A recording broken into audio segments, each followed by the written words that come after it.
ఎందుకు బాగా తన్నమంటావు? నువ్వు నేను చెప్పింది వినాలా, నేను నువ్వు చెప్పింది వినాలా? నువ్వు నేను చెప్పిన మాట వినాలి, నేను నీ చెప్పిన మాట కాదు. నువ్వు చిన్నదాన్ని, నువ్వు పెద్దానివా నేను పెద్దాన్నా? నువ్వు పెద్దనివే నేను పెద్దాన్నేనా? నువ్వు లిల్లీ పుట్టు బుడంకాయ దానివి, నేను పెద్దదాన్ని. చెప్పు.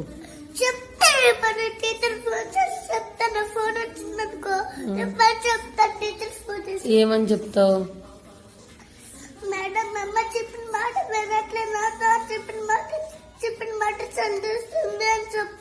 నేను సెల్ చూస్తున్నానా, నువ్వు సెల్ చూస్తున్నావా తినేటప్పుడు? నేను చూసేస్తున్నానా? ఎలా చూసేస్తున్నాను?